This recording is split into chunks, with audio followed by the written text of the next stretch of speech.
Hey everyone, it's ENDYMION, and I've been given some more information about Ghost of Yotei, which is sure to be a hot-button issue for a lot of people going forward into 2025. And this entire video is covering what I can only call the sweet baby agenda. Because at this point, everything I'm going to show you here is literally just that. Things that you love are getting co-opted by people into becoming things they aren't in order to push social progressive messages down your throat.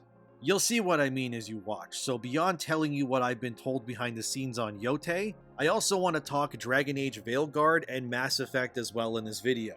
And how Veilguard is being ousted for being called not a true successor to the series we know and love, and some Mass Effect designers are calling people man babies. It's ridiculous, but there's a lot of stuff to go over, so firstly let's start with Ghost of Yotei. As you know, this game got announced during State of Play recently. It kind of set the internet on fire, and then my own comments somehow ended up going viral all over Twitter and TikTok about it. Whoops, my bad I guess, but hey, I guess that happens sometimes. I got a ton of backlash from my comments on Yotei, but I still stand by them that modern games are deliberately replacing almost all franchises with female characters over male ones, and when you point this out, you're then gaslighted into believing that you're a liar when you're just noticing patterns. So what was I told? Well, quite a bit actually. Firstly, this source was the same one that told me about CD Projekt Red's DEI hiring policies, and also gave me info on Dune Awakening being in turmoil behind the scenes. And remember how the CD Projekt Red CEO attacked me for apparently lying and then I exposed him like crazy? Yeah, so like I said, I really trust this source. They have quite a few connections. Anyways, here's what they said about Yotei recently. Firstly, Sony Japan is pissed off about being kept in the dark over the sudden changes of this game's narrative is what I'm being told still. This echoes what I reported before on Yotei as well, and it does seem that there is a huge disconnect between what Sucker Punch knew about this Ghost sequel versus what Sony's PR teams knew. As I was told like before when I reported on Yotei last, the game was indeed supposed to be Ghost of Tsushima 2 with Jin Sakai as the main character. This has been confirmed to me by at least two sources, and I was told the skeleton of Tsushima 2 is what is largely being used to create Yotei into what it is now. I would assume that likely Jin would come to Mount Yotei, and then this is where he would be facing the next Mongol threat, but within the past 2 years, something has definitely changed at Sucker Punch. The entire narrative was effectively gutted from what I'm being told and repurposed into the story about Atsu now as you've seen in the new trailer. The whole wandering Ronin being hunted by other bounty hunters story that's presented in Yotei, I am assuming was originally supposed to be Ronin hunting Jin Sakai as the ghost. To further show proof that the story has indeed been changed and writers were brought in during this time, my source was also sending me various individuals who work at Sucker Punch right now.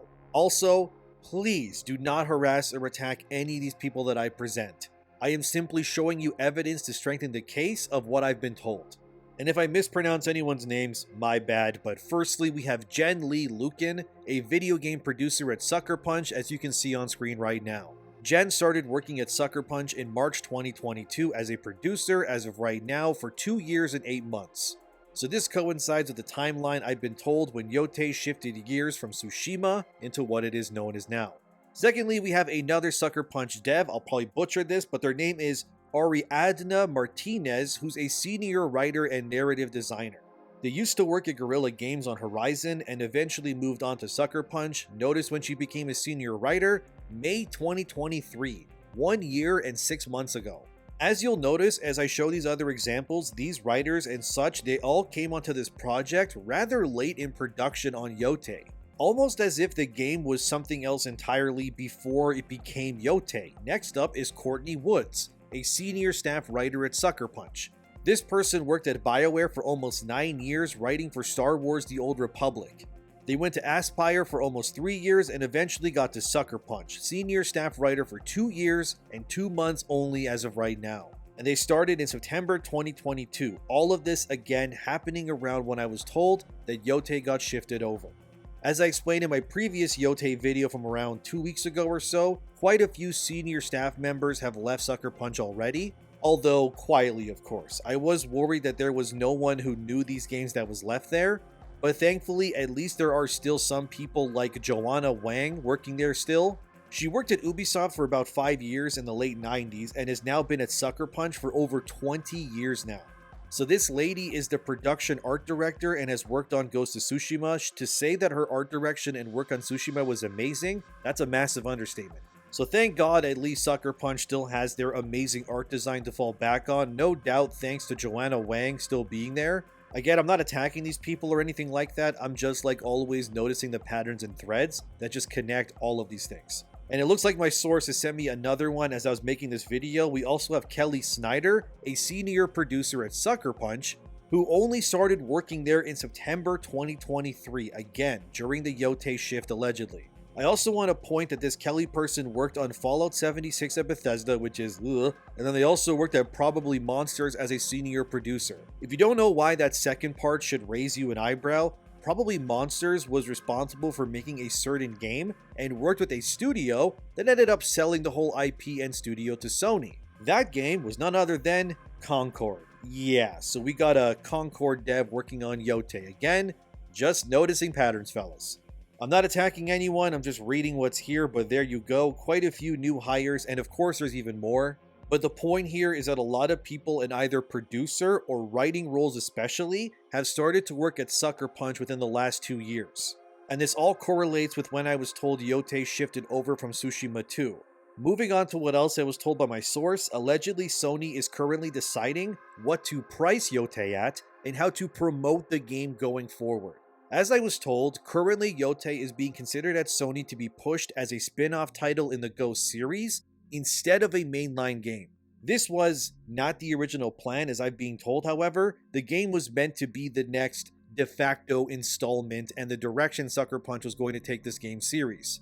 Could it mean that every new Ghost game was in Japan, or could it be Sony's version of Assassin's Creed? I hope it's the latter personally.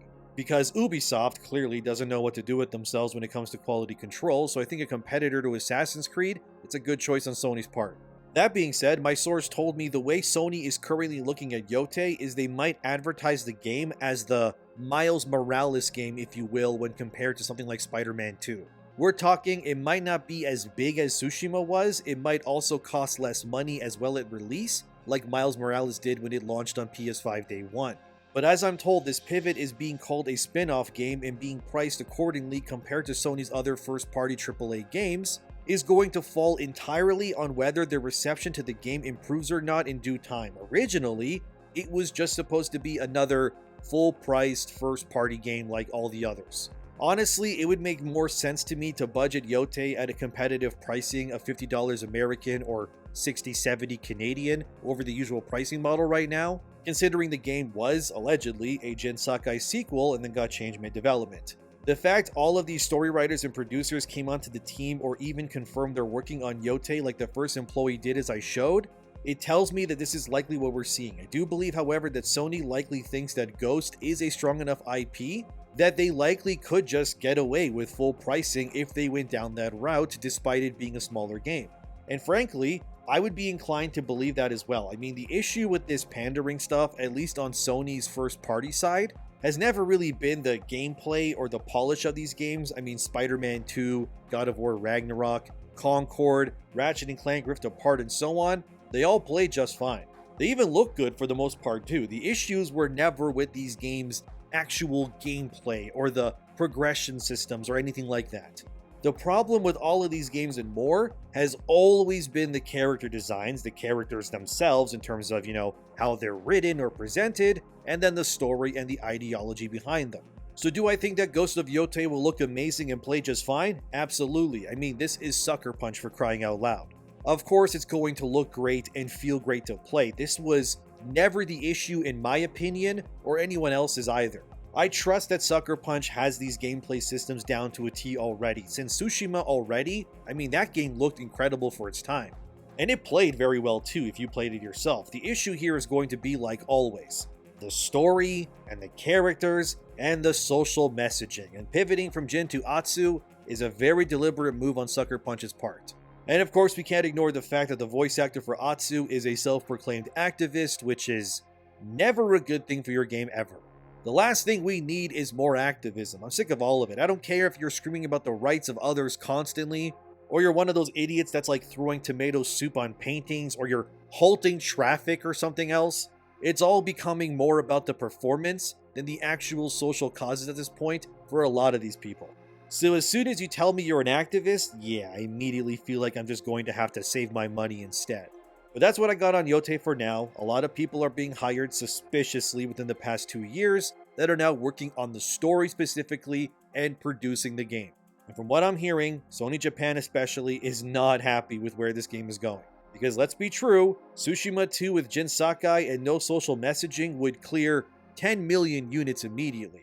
Especially in today's gaming landscape, we're in a drought of good masculine-led gaming right now, and it puzzles me to no end how places like Sony have been going out of their way to just not give players what they want. Will Yotei flop? I don't think so, but I think Sucker Punch has created an unnecessary situation for themselves, where they could have just had an easy slam dunk. And speaking of slam dunks that could have been easy, let's now talk about Dragon Age Veilguard. Oh boy, here we go. So this game comes out very soon as of the making of this video. It is going to be a volatile launch, all things considered.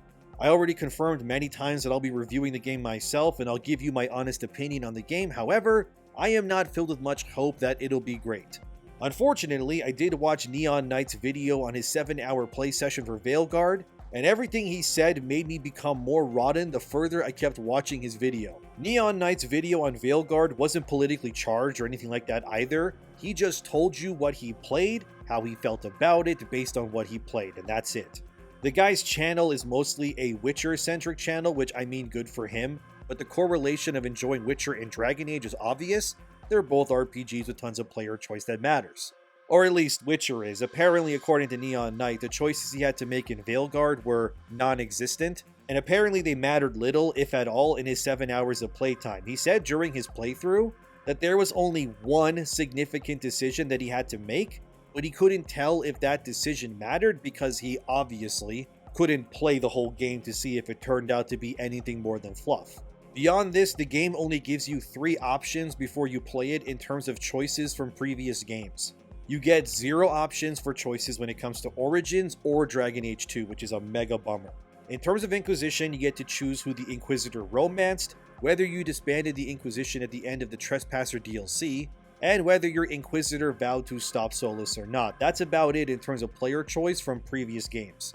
Neon also said in terms of combat, the game just feels like you're playing God of War 2018 with a magical fantasy paint, but that it plays and feels nothing like the Dragon Age games before it, which already made me terribly sad to hear. Story-wise, Neon said the closest thing that he could compare Veilguard's story and tone to was the Eidos Montreal version of Guardians of the Galaxy, which I played that game and I beat it, and I thought its story was honestly not that good, and the game felt less like a video game and just more like an interactive movie. There was far too much talking in Guardians. Gameplay was surface level at best. I would even call it borderline baby's first action game if you played it yourself. So it's no wonder that the Guardians game flopped. By the way, the person that wrote that game, they're working on the next Mass Effect. The more you know. But that Guardians game was just ass in my opinion. It was more like you were watching a Netflix TV show than you were playing a video game. And the fact that Neon Knight felt that this was the best connection to Veilguard, well, it fills me with such despair, my dear viewers. I want to face plant into my bed and then scream into the abyss.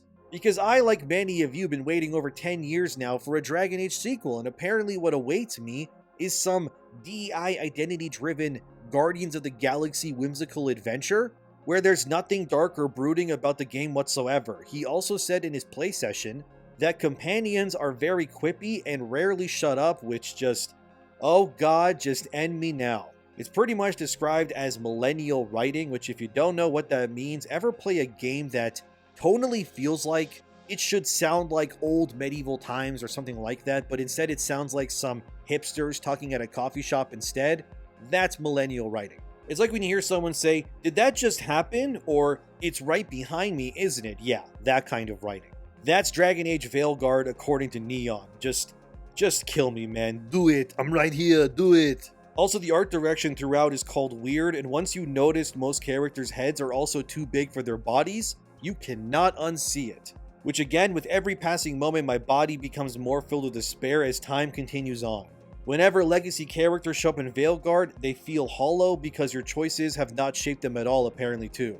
And then another part that made me groan out loud was that Neon Knight felt that Veilguard was more of a soft reboot for the series than anything else, and that the RPG elements were described as RPG light, surface level if you will. So very easy to understand, not a lot of depth, and according to other previews I watched, apparently you can't level up your companions, but I am praying that this is not true and that this was just a limitation of the demo or something. I am, yes, gaslighting myself into not believing the truth at this point because it can't be that bad, right? Right? I mean, imagine a BioWare game where you can't level and customize your companions. What is even the point then? The whole gist of this game is making these characters into your own builds. If this is true and all I can do is level up Rook, the main character, then my cells in my body are going to rapidly change me even faster into the Joker than I originally thought possible. In terms of characters at least, Neon said that Nev, the Ice Witch, was a compelling character, and that she felt like Yennefer from The Witcher. Beyond this, Neon Knight said the only other cool companions were Harding the Scout and Varric, who isn't even a companion, but is just with you for the beginning of the game. Everyone else he got to interact with, like Balara, the Asian elf who jumped through the veil, was apparently very annoying, and he didn't like her at all. And Lucanus, the mage killer, as Neon put it, felt like a brooding character in design only. And when you actually talk to him, he's as if BioWare sanded off any rough edges to his character so that he doesn't offend anyone. He's basically the human resources approved version of a brooding character, which is to say not at all apparently. The entire game was said to be very whimsical and goofy, and the enemy designs were also laughed at because they were also very cartoonish looking. So nothing that I'm saying here is positive, by the way. All of this just makes me want to fall to my knees in a Walmart. And finally, the game is apparently, for the first 7 hours anyway, extremely linear to the point where you feel like you're just being funneled down a hallway most of the time. There is slight exploration, as in a side path leading to an item maybe here or there, but largely speaking, that's what the game is according to Neon Knight with the 7 hours that he played. Overall, none of this fills me with joy, and the fact that the overall consensus from what he played is that it feels nothing like Dragon Age, has basically zero dark fantasy elements in it, and features a baby version of RPG mechanics so modern audiences don't have to think, it kills me, man. I have no idea who this game is for besides games journalists, but I will be playing it and suffering through it for your enjoyment when it comes out. But to say that I'm already disappointed would be an understatement. Now, let's finish with Mass Effect. So there's a new Mass Effect tabletop game coming out, and it's full of pronouns galore and modern audience isms. A designer of this board game named Eric Lang has been getting heat for being your typical modern audience game developer who also hates the players, but also wants you to buy his product. People were giving the game a 1-star rating, and here's what Eric said via Twitter. I hate even talking about this on social media, but if you played Mass Effect, the board game, would you mind giving it a rating? To offset the effing man-babies trying to tank the rating with ones because they can't handle looking at pronouns on a character sheet. Good for you, Eric. Attack the players before they buy your product. I'm sure this will go over well enough. One user would then reply, "Good sir, I was about to get right in on BGG and do that because you're Eric Lang. And I will always respect you, but maybe you should reflect, listen, and stop centering your politics in a space others want to feel included in." And Eric would just reply with, "Nice try." Yep, this guy hates his audience, it's pretty much confirmed. Pathetic to see, man, but surprisingly on brand for these kinds of game devs these days. Just stop acting like this if you want your products to do well. I hate this self-entitled ego these sorts of people have. Like you are entitled as a consumer to consume their slop because they made it. We don't have to buy anything you make, Eric. You're just shooting what your team has done in the back of the head by speaking like this, and then if and when your product fails, you're just gonna blame the same people you already attacked originally. It's not okay, it's not cute, it's pathetic, and people need to stop doing this. It also doesn't help that Liara in this board game has the pronouns of she, they, which is ridiculous as well. Not to mention, they misspelled Adrenaline Rush in the book as well, as you can see here, you idiots. Anyway, Liara is not a they, them. The only reason they're pushing this is because Asari can reproduce with anyone. But this does not make them non-binary, however. How can I prove this? Let's look at an actual codex entry from Mass Effect before all this modern audience slop was being integrated into the things you love. Here's what the codex says: an all-female race, the Asari reproduce through a form of parthenogenesis. Each Asari can attune her nervous system to that of another individual, of any gender and of any species, to reproduce. The capability has led to unseemly and inaccurate rumors about Asari promiscuity.